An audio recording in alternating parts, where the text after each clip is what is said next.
Hello everyone, I am Manish Kumar. तो आज start करते हैं vapour density.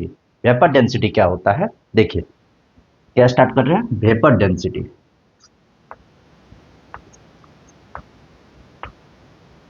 Vapour density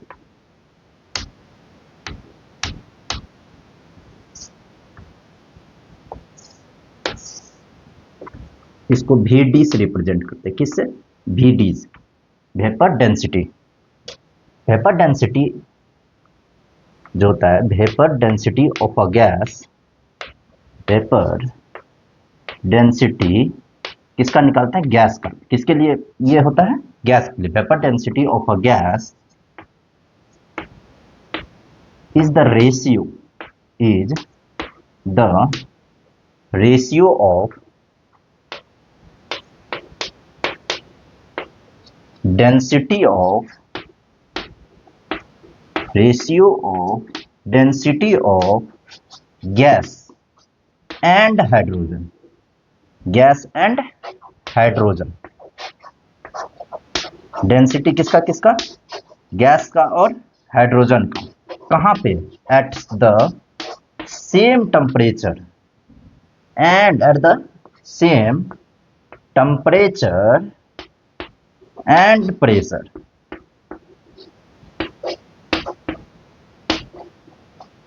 temperature and pressure. ठीक है, ओके। क्या लिखा है? Vapour density of a gas is the ratio of density of gas and hydrogen at the same temperature and pressure, मतलब एसटीपी पर। इसी को क्या लिखते हैं? That is the relative density. ये कैसा डेंसिटी है? Relative density. That is the relative density. That is the relative density of, बोलिए, of, that is the relative density of a gas and that is the relative density of a gas and the density of hydrogen gas and the density of and the density of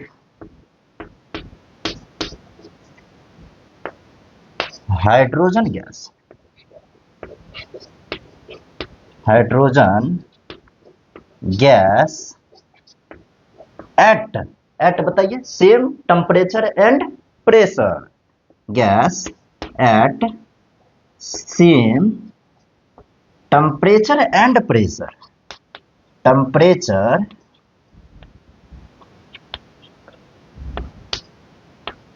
and pressure condition. कैसा condition लेना है? STP condition पर। बताइए, ये condition लिखा हुआ है, पूरा लिख देता हूं। CONDITION। ओके, पढ़िए। Vapour density of a gas is the ratio of density of gas and hydrogen gas. बताइए तो, वेपर डेंसिटी VD जो है, किसका किसका रेशियो है? Density of gas upon density of hydrogen gas. Density of hydrogen, वही लिखा हुआ है ना, मिलाइए। Density of gas and density of hydrogen. Okay, तो बताइए, डेंसिटी इक्वल्स टू क्या होता है? मास में वॉल्यूम। पता है या नहीं? डेंसिटी इक्वल्स टू मास में वॉल्यूम। चलिए, इसको हम क्या लिख सकते हैं? डेंसिटी ऑफ गैस को मास बाय वॉल्यूम। तो मास किसका? गैस का। वॉल्यूम किसका? गैस का। Upon upon density of H2 लिखिए। मास of H2 upon density of mass by volume, volume of H2। कोई दिक्कत? यहां तक में कोई दिक्कत है तो बताइए। नहीं है? बताइए। At STP condition, STP condition n बराबर क्या होता है? मोल। 1 मोल लेना होता है एसटीपी कंडीशन पे। जब 1 मोल होता है, एन बराबर 1 मोल, तो मास क्या हो जाएगा? मोलर मास के बराबर हो जाएगा। बोलिए ना क्यों? मोल बराबर क्या होता है? मास बाय वॉल्यूम। मोल 1 रखिए तो मास बाय वॉल्यूम, तो mass equal to molar mass हो गया। क्योंकि मोलर मास के बराबर क्यों हुआ? क्योंकि मोल 1 मोल है। देखिए ना, यहाँ N equal to mass by volume होता है ना, ऐसे लिखते हैं mass by volume, mass by molar mass, mole equals to mass by molar mass, mole equals to mass by molar mass. Mole कितना है 1, तो मोलर मास इधर आएगा तो मास बराबर मोलर मास, इसलिए इसको हम क्या लिख सकते हैं, इधर देखिए, तो 1 n बराबर 1, तो मास किसके बराबर हो जाएगा, मोलर मास के, मोलर मास के। यहाँ वॉल्यूम क्या होगा, volume equals to 22.4 litre, 22.4 litre. यहां तक में कोई दिक्कत नहीं, तो ठीक है।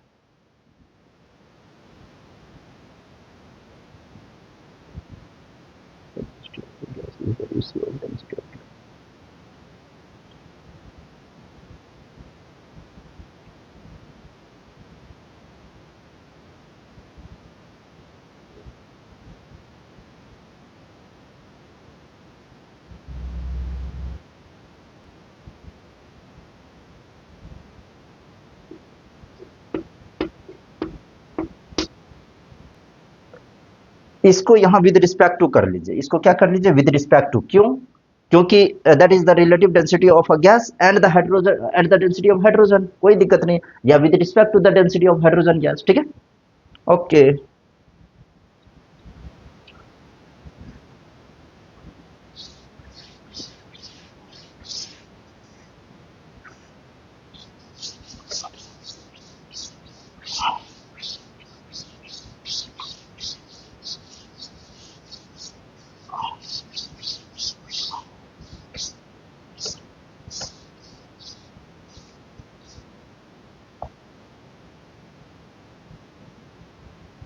बताइए, अब ये जो आया है, चूंकि एट एसटीपी कंडीशन n बराबर 1, ये तो आ गया, ठीक है। अब जहां m मास ऑफ गैस है, वहां मोलर मास ऑफ गैस लिख सकते हैं, क्योंकि mass equals to molar mass है। तो density, vapour density equals to, जहां मास है वहां मोलर मास लिख सकते हैं, molar mass of gas upon volume of gas 22.4 होता है, ओके। जब n बराबर 1 हो, यहां मोलर मास ऑफ किसका, H2 upon volume of H2 gas. बताइए, 22.4 दोनों के लिए होगा जब एसटीपी कंडीशन होता है, तो volume of H2, volume of gas क्या हुआ, कट गया, कैंसल आउट हो गया, तो मास, मोलर मास ऑफ किसका बच गया, गैस का, अपॉन मोलर मास ऑफ किसका बच गया, H2 का। मोलर मास ऑफ H2 कितना होता है, 2 होता है। मोलर मास कितना होता है H2 का, मोलर मास ऑफ H2 कितना होता है, 2 ग्राम पर मोल होता है ना। यहाँ मोल के लिए निकाल रहे हैं, इसलिए मोलर मास हुआ, मोलिक्यूल के लिए निकालते तो मोलिकुलर वेट होता, यहाँ यहाँ मोलर मास हुआ है, ठीक है, ओके, क्योंकि मोल के लिए निकाल रहे हैं, मोलिक्यूल के लिए तो मोलिकुलर मास, ओके। तो वेपर डेंसिटी बराबर क्या हो गया, मोलर मास बटा 2, या हम मोलर मास बराबर ऐसे भी बोल सकते हैं, मोलर मास बराबर 2 इंटू वेपर डेंसिटी। ये दोनों फॉर्मूला अपने आप में इंपॉर्टेंट है, एक तो ये हो गया, एक ये हो गया। आपको जो याद रखना है यही याद रख लीजिए, मोलर मास कभी भी निकालना हो तो 2 गुना वेपर डेंसिटी की जगह, वेपर डेंसिटी से ज्यादा होता है मोलर मास, वेपर डेंसिटी का दुगुना होता है। अगर ये 10 है तो मोलर मास 20 होगा, क्योंकि 2 गुना 10 होता है, 2 गुना वेपर डेंसिटी होता है, वेपर डेंसिटी अगर 10 है तो ये 20 होगा। अगर वेपर डेंसिटी 40 है, अगर 40 है तो 2 से गुना कर देंगे तो क्या आ जाएगा, मोलर मास आ जाएगा, ठीक है। एक क्वेश्चन करते हैं,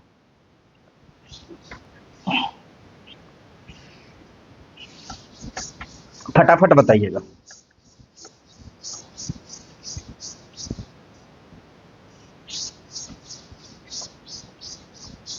चलिए, क्वेश्चन से पहले एक और इसमें टर्म बता देते हैं, फिर क्वेश्चन ही क्वेश्चन करेंगे। पहले एक टर्म बताते हैं, एट, लिखिए, वेपर डेंसिटी जो होता है यूनिटलेस टर्म होता है, vapour density, vapour density is unitless, क्योंकि मोलर मास में molar mass of vapour density equals to क्या आया था, molar mass of gas upon molar mass of H2, molar mass तो कट गया ना, क्या आ गया, unitless, unitless term, vapour density is unitless term, कोई दिक्कत नहीं, at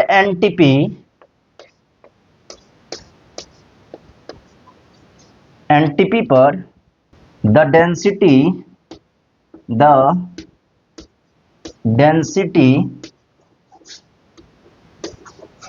of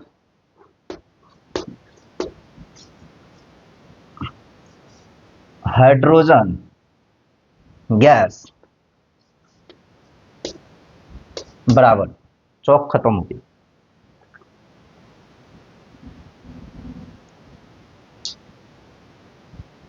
इधर vapour at NTP the density of hydrogen gas क्या होता है? 0.4 को 0.0000089 ग्राम पर ml होता है। ठीक है, 0.0000089। ओके, इसी को जब हम ऐसे लिखते हैं तो 9.0 इंटू 10⁻⁻5 हो जाएगा। 2 2 4, इसको क्या हम किए, 8 को 9 कर लिया, इसको हटा दिया। ओके, तो 9 इंटू 10⁻⁻5 ग्राम पर ml हो गया। कोई दिक्कत नहीं। आपको पता है 1 ml 1 cm क्यूब होता है, 1 ml 1 cm क्यूब होता है। तो 9 इंटू 10⁻⁻5, ये 9 ही मानिएगा, 9.0 है तो 9 ही मानिएगा, ग्राम पर cm क्यूब भी लिख सकते हैं हम। 1 ml 1 cm क्यूब होता है, तो पूरा सब कुछ सेम ही रहेगा, ग्राम ml के जगह cm क्यूब लिख दिया। ओके, अगर लीटर में पूछ दे तो बताइए 1000 से गुना होगा या भागा? पर cm क्यूब है या पर ml है, बात एक ही हुआ। तो क्या होगा, 1000 से गुना, 1000 से गुना। तो 9.0 इंटू 10⁻1000 से गुना कीजिएगा तो क्या होगा, यहाँ पावर -5 है तो -2 हो जाएगा। अब ग्राम पर लीटर होगा, पर लीटर होगा। ठीक है, बोर्ड ही भर रहा है यार, फटाफट बोर्ड भर रहा है। लिखिए इसको, फटाफट लिखिए। अब इसके बाद बढ़ते हैं रिलेटिव डेंसिटी। यहां नहीं होगा, नहीं जगह है, चलिए मिटाता हूं।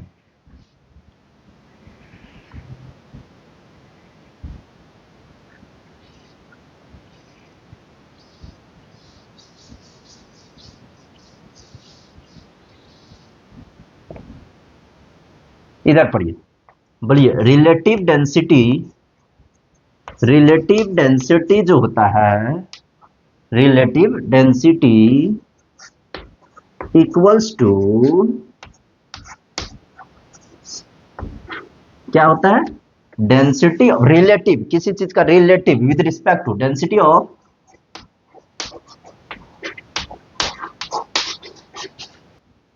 Gas A upon density of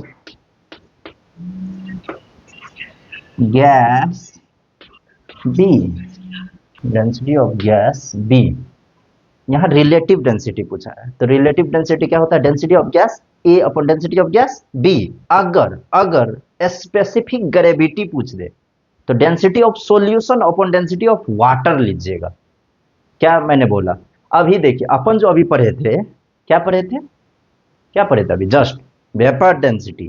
तो वेपर डेंसिटी जो होता है रिलेटिव डेंसिटी का ही पार्ट्स होता है। रिलेटिव डेंसिटी को 2 पार्ट्स में बांटा गया है, पहला वेपर डेंसिटी, दूसरा स्पेसिफिक ग्रेविटी। तो मैं स्पेसिफिक ग्रेविटी बता देता हूं, specific gravity, specific gravity, yes. Density of, बोलिए density of solution, density of solution upon density of, जल्दी, density of water with respect to density of water लेना है। ये वाटर के रिस्पेक्ट में होता है। अगर वाटर के रिस्पेक्ट में है तो स्पेसिफिक ग्रेविटी, ठीक है। हाइड्रोजन गैस के रिस्पेक्ट में है तो vapour density, density of solution upon density of water, density of gas A upon density of gas B, relative density vapour density, density of H2 gas upon density of gas upon density of H2 gas. सही है। अब question कीजिए फटाफट।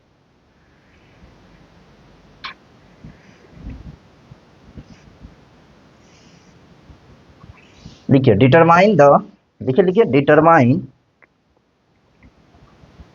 Determine the vapour density, determine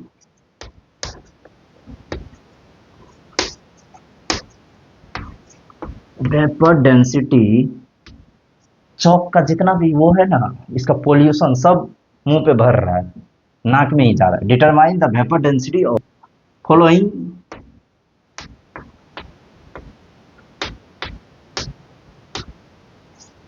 determine the vapor density of the following substances.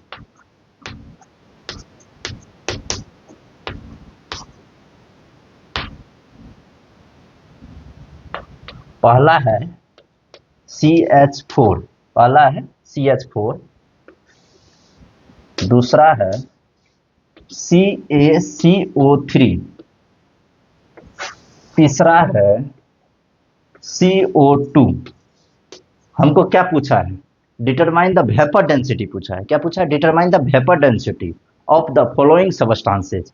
Vapour density इसका बताइए, molecular molar mass बताइए, molar mass बताइए CH4 का 12×4 16 ग्राम पर मोल, 16 ग्राम पर मोल। कोई दिक्कत? No sir. वेपर डेंसिटी क्या होता है सर?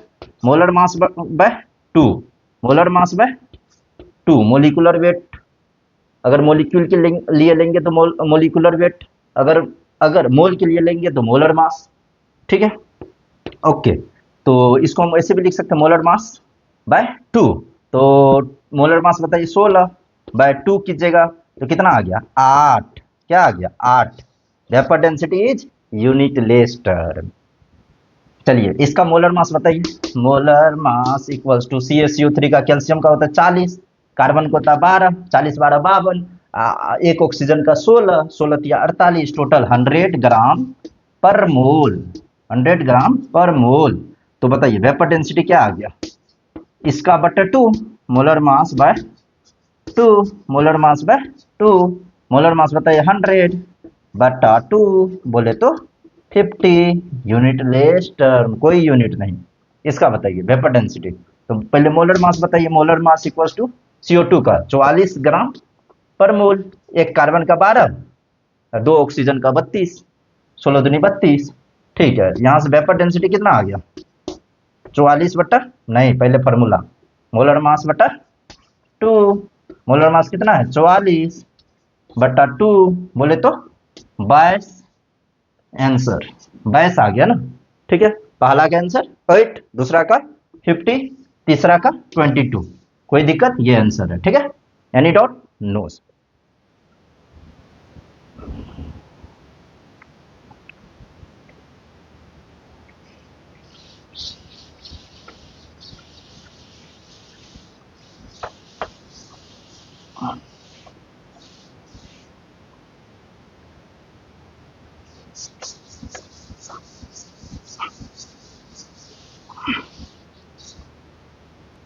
क्वेश्चन लिखिए। A gas is found, a gas is found to have molecular formula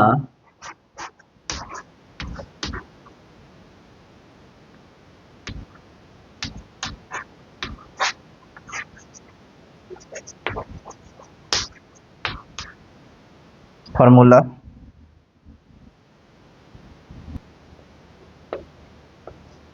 COX. The vapor density, the vapor density is 70. Then find out, क्या find out, क्या find out? Value of x. Then find out value of x.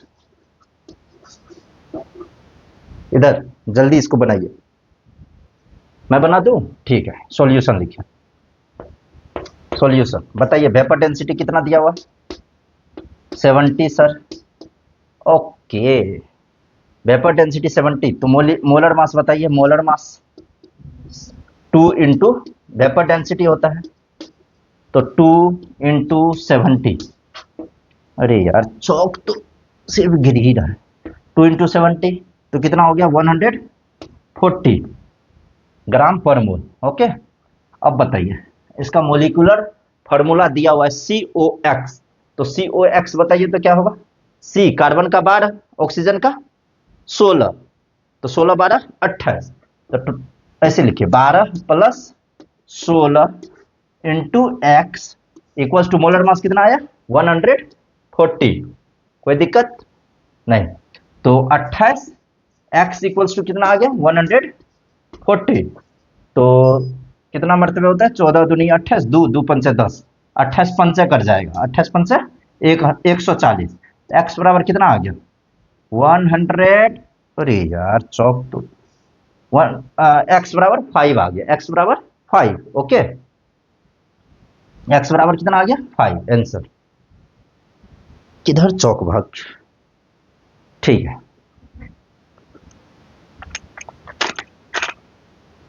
नया चौक का मिटा दूं?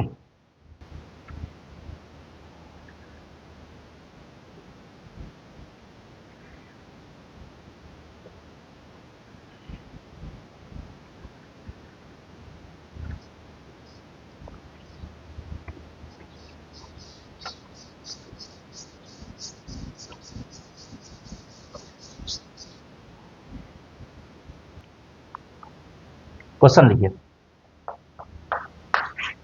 ए hydrocarbon,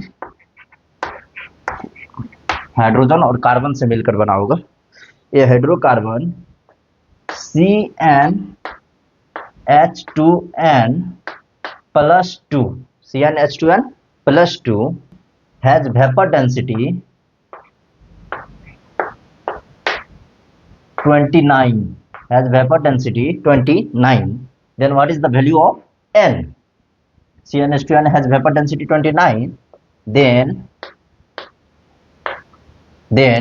value of, then what is the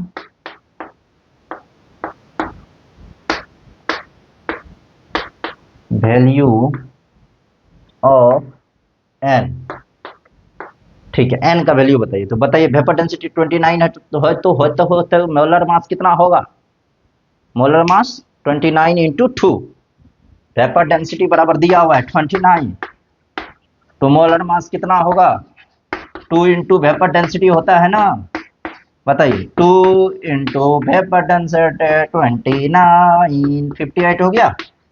कोई दिक्कत? No sir, 58 ग्राम पर मोल क्या आ गया आपका? Molar mass. बताइए, तो CnH2n है तो कार्बन का 12, n है तो n प्लस हाइड्रोजन का 1 होता है तो 1 से मल्टीप्लाई करेंगे इतना को तो 1 ही रहेगा, 1 से करेंगे तो इतना ही रहेगा, 2n प्लस 2 बराबर कितना? 58। बताइए, 12n प्लस 2n, 12 दो 14n plus 2, 14n plus 2 equals to 58, तो 14n इक्वल्स टू 58 माइनस 2, तो 14n बराबर कितना आ गया? 56। ये कट गया, n बराबर 14 चौको 56, 14 4 जा 56, n बराबर 4 आ गया। पूछा किसका वैल्यू था? What is the value of n? n का वैल्यू 4 आया। कैसे किए ये? 12n, कार्बन का इधर इधर इधर कहाँ गया? कार्बन का 12 होता है, हाइड्रोजन का 1 होता है, हाइड्रोजन एटम का 1 होता है, 1 से इतना को गुना करेंगे तो 2n प्लस 2 ही रह जाएगा, ये इतना ही रह जाएगा, हो गया। तो आंसर 4। टूट ही जाता है आज इसका।